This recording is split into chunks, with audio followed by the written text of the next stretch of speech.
Que la gloire soit rendue à notre Dieu pour ce mois favorable. En ce culte de dominical du 19 avril l'an 2020, Dieu nous a fait grâce de vous parler de sa part, raison pour laquelle il nous a sélectionnés parmi les vivants. Vous parler de sa part en ces temps de confinement. Une chose est vraie, je sais que vous êtes en confinement, mais ce qui est vrai, c'est le corps qui est en confinement. Mais votre âme, votre esprit n'est pas en confinement, parce que la Bible déclare que là où il y a l'esprit de Dieu, il y a la liberté. Je sais que votre esprit est en train maintenant de glorifier les rois des rois, d'élever les trônes du Dieu Tout-Puissant.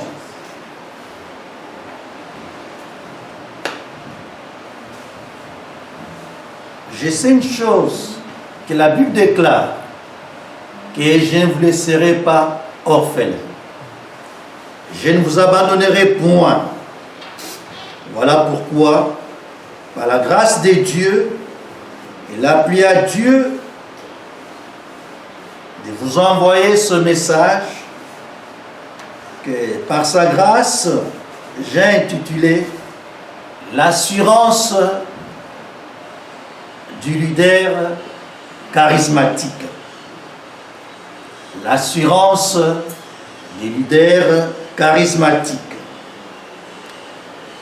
Notre passage clé ou phare de ce matin, je l'ai tiré dans le livre des Actes des Apôtres, au chapitre 27, du 15e verset jusqu'au 25e. Je reprends pour la bonne compréhension. Nous allons lire dans Actes des Apôtres, chapitre 27, du 15e au 25e verset. Il est écrit: le navire fut entraîné sans pouvoir lutter contre le vent, et nous laissâmes aller à la dérive. Nous passâmes au-dessous d'une petite île nommée Clauda, et nous eûmes de la peine à nous rendre maîtres de la chaloupe. Après l'avoir hissée, on s'est servi des moyens de secours pour ceindre le navire, et dans la crainte de tomber sur la Syrte, on abaissa les voiles. C'est ainsi qu'on se laissa emporter par le vent. Comme nous étions violemment battus par la tempête, le lendemain on jeta la cargaison à la mer. Et le troisième jour, nous y avançâmes de nos propres mains les agres du navire. Les soleils et les étoiles ne parurent pas pendant plusieurs jours. Et la tempête était si forte que nous perdîmes enfin toute espérance de nous sauver. On n'avait pas mangé depuis longtemps. Alors Paul, se tenant au milieu d'eux, leur dit: oh, oh, il fallait m'écouter et ne pas partir de Crète afin d'éviter ces périls et ces dommages.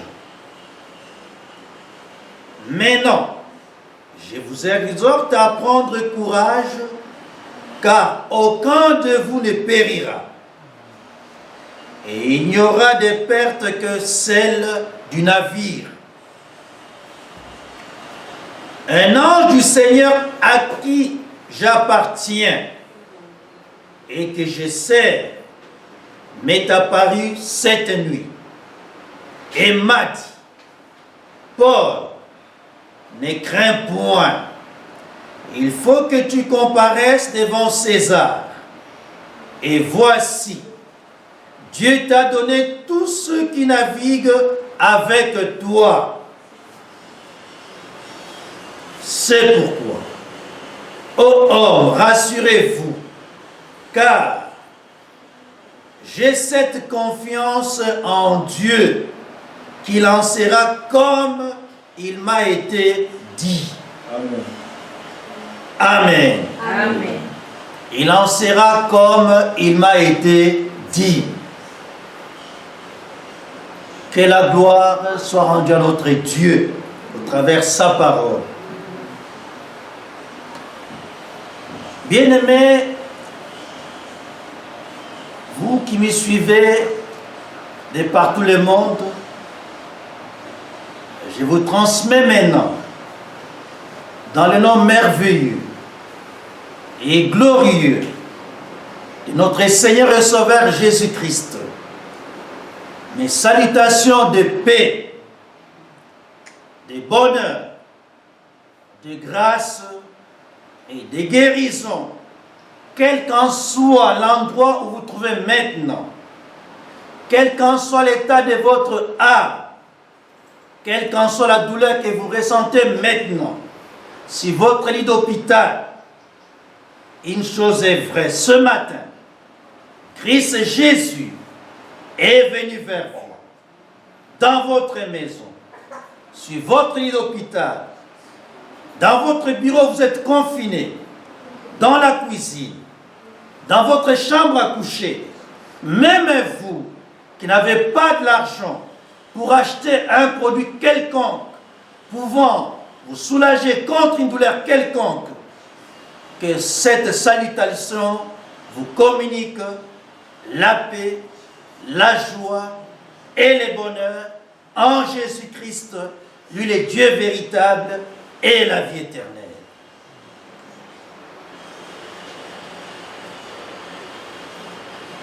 Que Dieu soit loué, comme je l'avais dit dans la partie introductive, que notre thème d'aujourd'hui, je l'ai intitulé « L'assurance du leader charismatique ».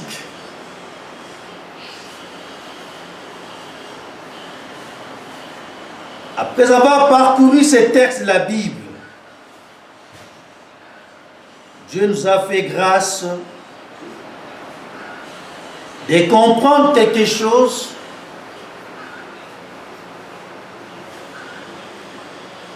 à travers ces écrits de la Bible. Et je sais que là où vous êtes, même si vous trouvez à bord d'un véhicule, entouré de sacs d'argent, les avions, n'en parlons pas. Parce que les avions sont cloués à même les sols. Je sais que vous posez des questions et des questions ayant trait à cette pandémie que les hommes ont baptisée Covid-19. Je sais même dans les milieux des enfants de Dieu et des chrétiens, il leur arrive de se poser la question de savoir d'où vient cette maladie, quelle est la raison d'être, pourquoi une telle chose qui est en train de décimer des milliers d'hommes de partout le monde. Et c'est dû à quoi? Serait-ce à cause du péché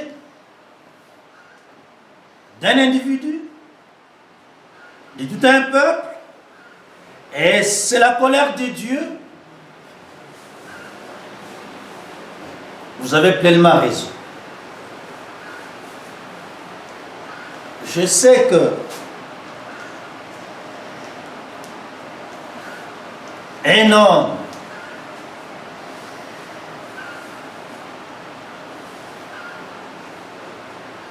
après avoir mis son temps à profit pour chercher à connaître les vrais problèmes de l'homme, et vous devez venir la solution à sa question. Après sa réflexion, la conclusion tirée était la suivante: qu'un homme est une question sans réponse. Mais en ce qui concerne les chrétiens, j'aimerais vous dire que sur cette terre des hommes, les chrétiens ne sont pas des hommes ou des questions sans solution. Pourquoi je l'ai dit? Parce que Christ de son vivant sur cette terre l'avait dit, que vous êtes la lumière du monde, vous êtes les sels du monde. C'est qu'un chrétien est une réponse, est une question, aux questions, si vous voulez bien suivre la tautologie, aux questions les plus difficiles. Donc il n'y a rien d'extraordinaire si nous voulons parler de ce que le monde a de traverser maintenant. Mais ne voulons pas sortir de notre texte des Actes des Apôtres, nous voyons qu'il y a eu un homme du nom de Paul. Cet homme était lié. Cet homme était condamné par là.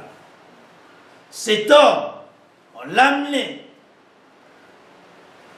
Ce n'était pas pour qu'il aille continuer à servir Dieu, mais normalement, chemin faisant, il s'est dirigé tout droit vers la prison. Mais comme je l'avais bien dit dans la partie introductive, que c'est le corps qui est en confinement et non pas votre esprit, moins encore votre âme. Malgré sa position, malgré les militaires qui assurent la sécurité de cet homme pour l'empêcher de fuir, en présence de 276 personnes qui faisaient partie de cette cargaison ou qui se trouvaient dans ces navires.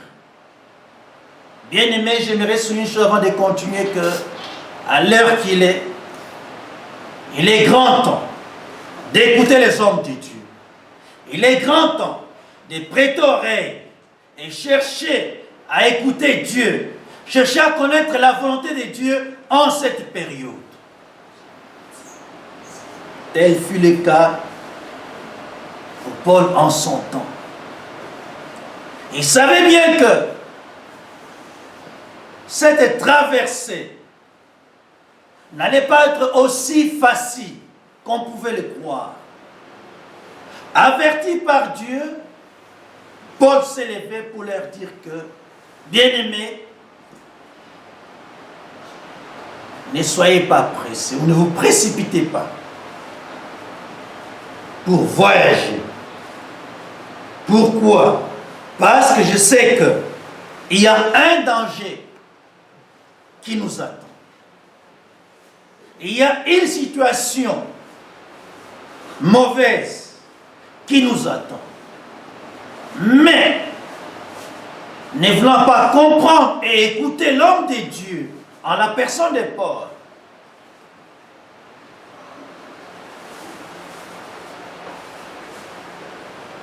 ils ont voulu faire leur volonté. Et Paul aussi, ne voulant pas s'imposer, ou ne voulant pas leur imposer sa ligne de conduite, sa direction, ses directives, Paul s'est tu. Mais arrivé en cours de route, chose dite, chose faite, l'inévitable était arrivé. Et ils savaient quoi faire. Et devant ces temps difficiles, ces situations incontournables, les gens ne savaient plus quoi faire. Bien-aimés, si vous arrivez de manger aujourd'hui, de boire, c'est parce que vous avez la paix du cœur. C'est parce qu'il y a la paix. Ils avaient la nourriture à bord du navire. Mais ils n'arrivaient plus à manger. Ils pouvaient se divertir, mais personne ne pouvait plus le faire. Pourquoi? Parce que tout le monde avait compris que sa vie était en péril. Sa vie était en danger. C'est comme maintenant. C'est vrai. Les gens du monde, après les réunions, les gouvernements sont arrivés à prendre des mesures. C'est une bonne chose. J'ose croire que c'est comme ça qu'un vrai responsable devait agir. Mais ça ne suffit pas. Parce que sans Dieu, tel qu'il l'a dit, sans moi, vous ne pouvez rien faire. Il serait souhaitable, pour ne pas dire préférable, d'associer Dieu dans toute décision humaine.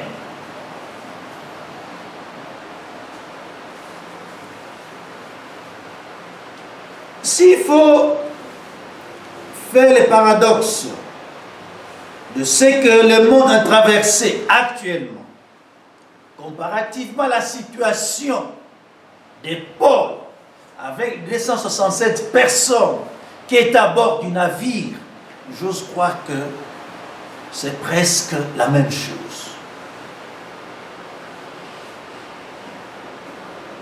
Mais, comment est-ce que tu étais arrivé à contourner ces dangers mortels,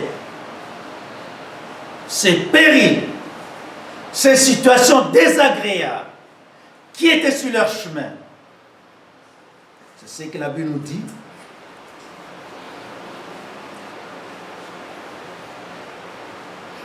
Si vous permettez que je revienne sur ce passage, à partir de 19e verset. Les troisième jour, nous lançâmes nos propres mains les arcs du navire.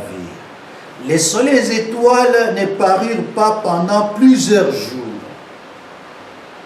Et la tempête était si forte que nous perdîmes enfin toute espérance de nous sauver.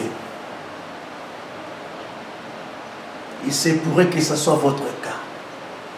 Vous avez perdu toute espérance d'être sauvé. Vous posez mille et une questions. Les dirigeants du monde sont à l'arrêt de la solution pour savoir comment, c'est-à-dire la vie de tout peuple, durant cette période de la pandémie et après la pandémie. Vous n'êtes pas la première personne à vous poser une telle question. Et aussi, à bord du navire, la Bible déclare qu'ils avaient perdu toute espérance d'être sauvés. Autre chose, on n'avait pas mangé depuis longtemps.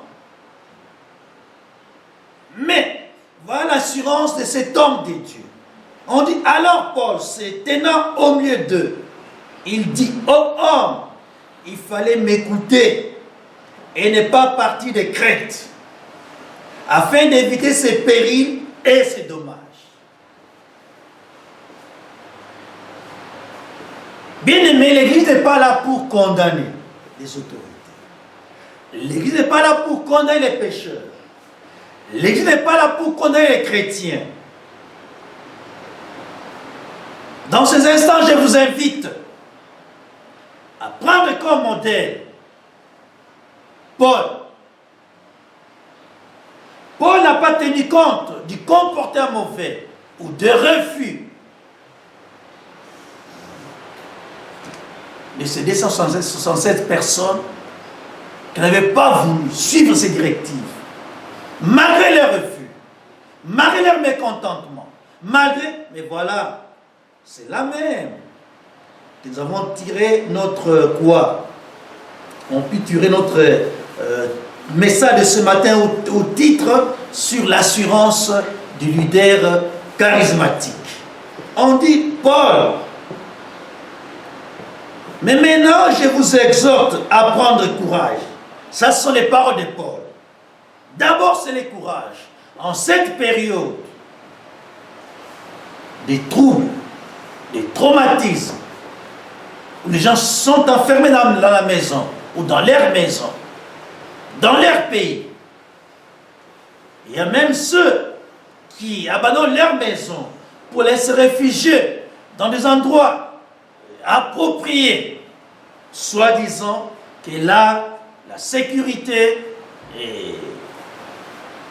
est en permanence, il y a des garanties.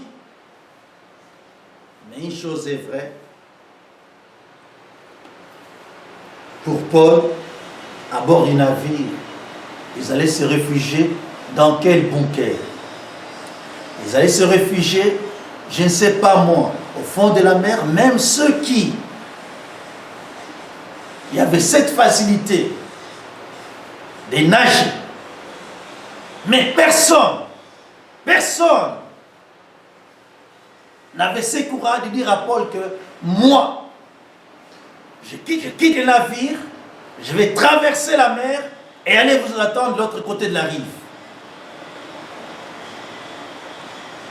Tous les yeux tournés vers Paul. Alors l'homme de Dieu continue avec sa parole. Il dit d'abord, je vous exhorte à prendre du courage. Et moi aussi comme Paul, je vous recommande maintenant, ou je vous exhorte à prendre courage. Quel qu'en soit ce qui vous est arrivé, ce qui est arrivé dans votre famille, dans votre foyer, je vous exhorte à prendre courage. Pourquoi? Parce que Covid-19, c'est une maladie. C'est un nom. Mais la Bible déclare que tout genou fléchira devant le nom de Jésus-Christ. Parce qu'il n'y a que le nom de Jésus-Christ qui est au-dessus de tout autre nom. Et comme le nom de Jésus-Christ est vivant, rassurez-vous, même vous qui êtes maintenant, c'est qu'on a dans ces pavillons, dans cette chambre ou cette salle de réanimation, je vous exhorte à ne pas perdre votre espoir. Je vous exhorte à prendre courage. Même si l'on vous disait, il n'y a pas de médicaments, ou il y a des médicaments, mais pas à quantité suffisante, vous ne l'avez pas voulu. Vous n'êtes pas parti chercher cette maladie. Mais si déjà vous savez que vous êtes atteint, je vous garantis qu'il y a un homme, qu'il y a un Dieu qui s'appelle Jéhovah Rapha, l'Éternel qui nous guérit. Il est capable de vous faire sortir dans cette salle de réanimation. Il est capable de vous guérir là où vous êtes. Afin qu'à la sortie de votre salle, vous puissiez servir les dieux vivants, témoigner sa grandeur, parce qu'il est Dieu tout-puissant. Mais ce qu'il vous faut pour le moment, d'abord, c'est le courage. Deuxièmement, c'est cette garantie à la parole de l'homme de Dieu. Comme Paul, après les courages, dit, car aucun de vous ne périra. Aucun de vous ne périra. Troisième chose, il n'y aura de perte que celle du navire, c'est vrai. Le navire, c'est toi. Ton corps est comparé maintenant à ce navire.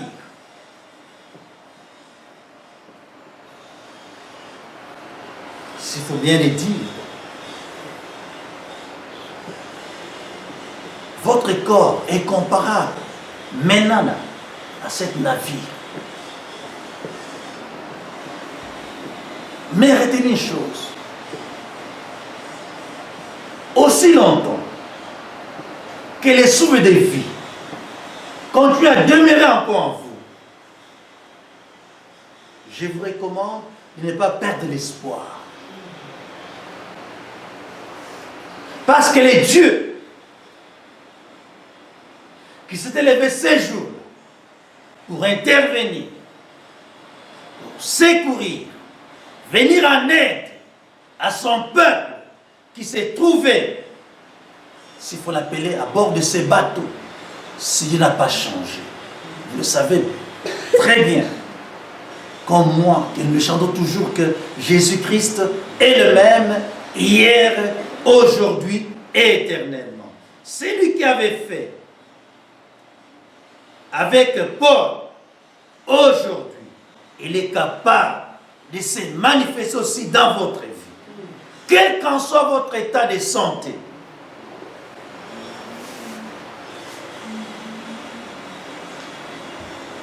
Et d'où venait cette assurance de Paul?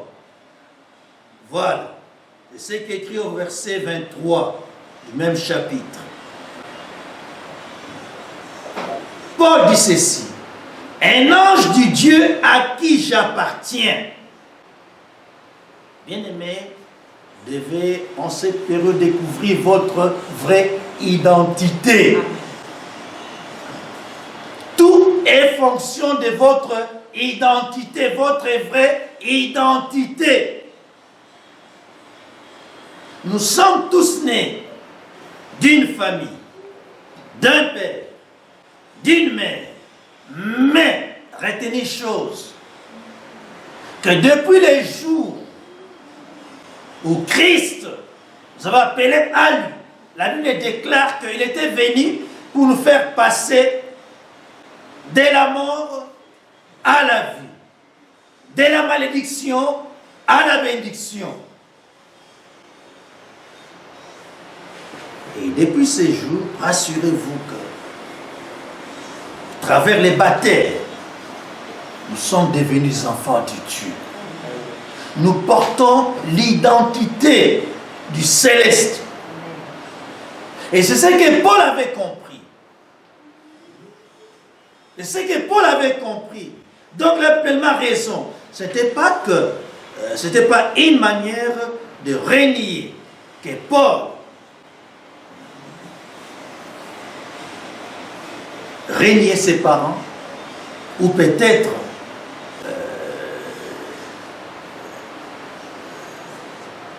sa source de provenance, ou sa vraie nationalité terrestre.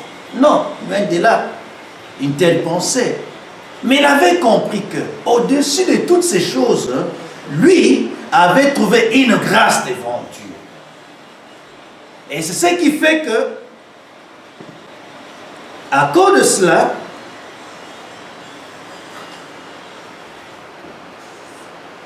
Paul, il le disait avec assurance, avec pleine conviction, il dit que un ange du Dieu à qui j'appartiens. Deuxièmement, et que je sers, m'est apparu cette nuit. Il dit les dieux à qui j'appartiens, ça c'est la première chose. Deuxièmement, que je sers. Prier c'est bien bon. À l'église c'est une bonne chose. Mais maintenant, que nous sommes tous en confinement, que les portes des églises sont fermées, si votre vie était seulement attachée à la vie de prière dans une église, et maintenant là, que les portes des églises sont fermées, je ne sais pas là où vous êtes.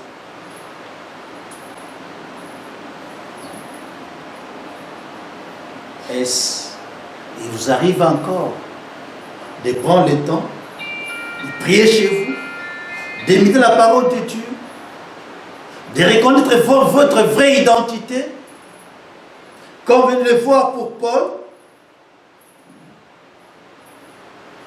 Il dit: un ange du Dieu à qui j'appartiens et que je sers m'est apparu cette nuit. Et quel a été alors le message que l'ange était venu avec vers Paul? Il dit: il m'a dit, comme c'est un Dieu de précision, c'est un Dieu qui parle, il dit ceci: il m'a dit, Paul, bien-aimé, à l'exemple de Paul, j'aimerais bien que vous puissiez remplacer votre nom en lieu place du nom de Paul. C'est pour vous dire quoi? Dieu connaît chacun par son nom. Dieu connaît chacun par son nom. C'est l'ange qui avait appelé Paul par son nom. Et il dit: Paul. Et la suite, verset 24 là. Paul, ne crains point. Il faut que tu comparaisses devant César. Et voici, Dieu t'a donné tout ce qui navigue avec toi. C'est pourquoi, ô homme, rassurez-vous, car j'ai cette confiance en Dieu, qu'il en sera comme il m'a dit. Moi aussi, comme Paul, comme Dieu m'a fait grâce d'être avec vous ce matin, au chevet de votre lit d'hôpital, dans votre maison, dans votre salon, à bord de votre voiture. Voilà la parole. Oh Jésus. La parole de Christ et Dieu vous a envoyé ce matin. Il dit: rassurez-vous. Rassurez-vous, bien-aimés. Quoi?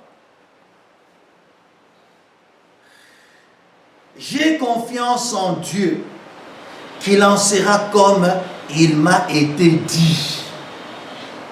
Qu'est-ce que Dieu avait dit? Qu'aucun de vous ne périra. Et cette parole, c'est la véritable parole.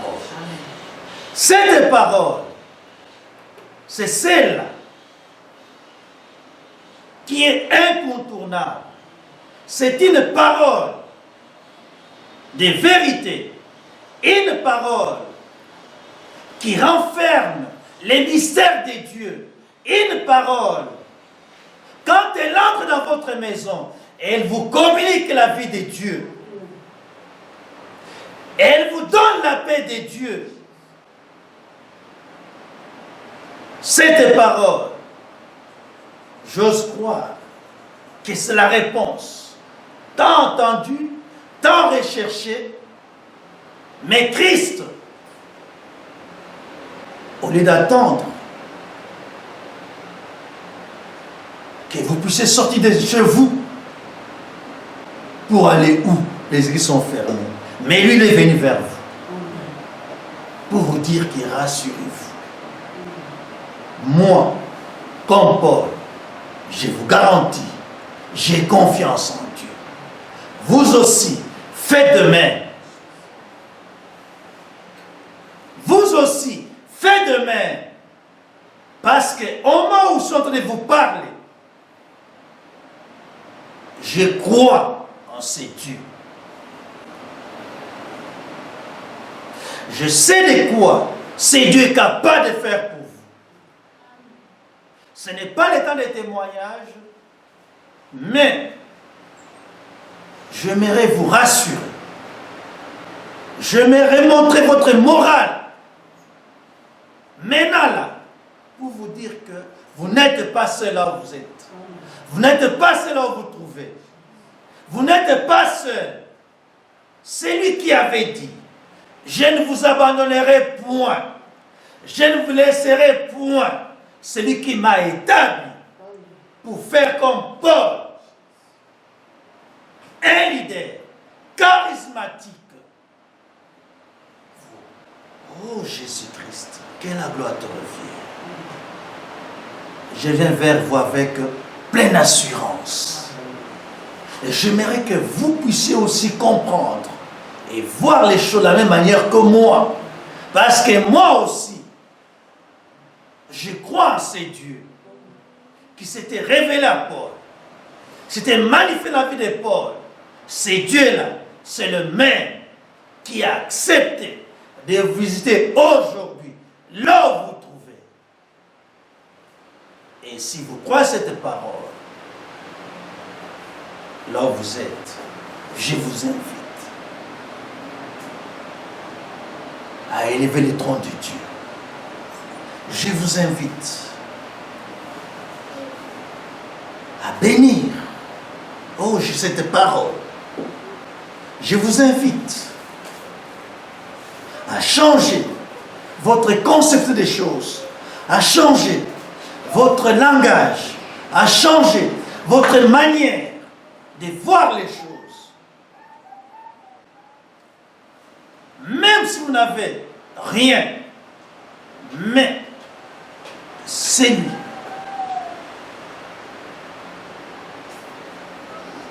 qui vous a créé et qui avait créé toutes choses à cause de vous est présent dans votre maison. Même si vous ne le voyez pas, mais moi je crois. Moi je crois à ces dieux. Pourquoi? Parce qu'il est écrit, il est omniprésent. C'est un Dieu omniprésent. Il est avec vous. Là où vous trouvez maintenant, non pas pour seulement vous sécuriser ou protéger, mais pour vous faire du bien. C'est pour vous apporter les saluts là où vous trouvez. Le salut de l'âme, le salut de votre corps, le salut de votre esprit. Vous êtes un bien-aimé heureux ce matin parce que Dieu vous a fait grâce de suivre ce message attentivement, de tirer des conséquences et de changer votre conception des choses. Sachant très bien que même si le monde vous avez abandonné, vous avez rejeté, mais Christ est venu vers vous aujourd'hui.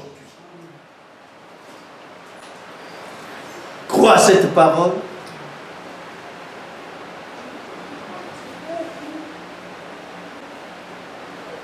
Cherche à t'approprier ces messages et vis son accomplissement. Et cela pour la gloire de notre Seigneur et Sauveur, Jésus-Christ Nazareth. Lui, le Dieu véritable et la vie éternelle. Gloire et louange à toi, Seigneur Jésus-Christ. Amen. Merci.